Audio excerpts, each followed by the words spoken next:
लतीफों की दुनिया। एक तकरीब में एक अफसर बड़े अच्छे मूड में था। अचानक उसने अपने सेक्रेटरी से पूछा, क्यों भाई, तुम्हारे वाले साहब क्या करते थे? जी जी जी, वो मोची थे, सेक्रेटरी ने जवाब दिया। तो फिर उन्होंने तुम्हें मोची क्यों नहीं बनाया? सेक्रेटरी को अपने अफसर से सवाल की हरगिज तवक्को नहीं थी। वो बहुत शर्मिंदा हुआ।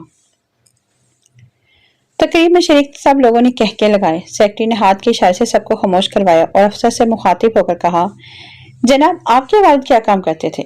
अफसर ने बड़ी होशियारी से वार बचाते हुए कहा, वो एक शरीफ आदमी थे। सेक्रेटरी बोला, तो फिर उन्होंने आपको शरीफ आदमी क्यों नहीं बनाया? No no no no. लतीफों की दुनिया। एक शानदार कार में बैठी हुई बेगम साहबा ने एक फकीर को 10 रुपए दिए और कहा, बाबा मेरे लिए दुआ करो। फकीर ने 10 रुपए देकर पूरा सा मुंह बनाया और कहा, क्या दुआ करूं? कार में तो बैठी हो, अब क्या आसमान पर चढ़ोगी?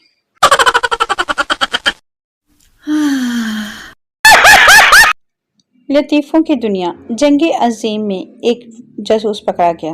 फौजी अदालतों से मौत की सजा सुनाई। एक फौजी अफसर को हुक्म मिला कि शहर से 10 मील दूर ले जाकर जासूस को गोली मार दी जाए। गाड़ी कोई दस्तयाब नहीं थी, इसलिए फौजी अफसर जासूस को पैदल लेकर चला ही था कि इंतहाई तेज तूफान आ गया। दोनों के लिए चलना मुश्किल हो गया। जासूस ने ठंडी आह भरकर कहा, मैं भी कितना बदकिस्मत हूँ कि इस खराब मौसम में 10 मील दूर महज तुम्हारी गोली का निशाना बनने जा रहा हूँ। फौजी ने कहा, मैं तुमसे ज्यादा बदकिस्मत हूँ। तुम तो सिर्फ जा रहे हो, मुझे तो वापस भी आना है। लतीफों की दुनिया। मेजबान ने मेहमान से कहा, वक्त वाकई पर लगाकर उठता है। वक्त गुजरने का पता ही नहीं चलता।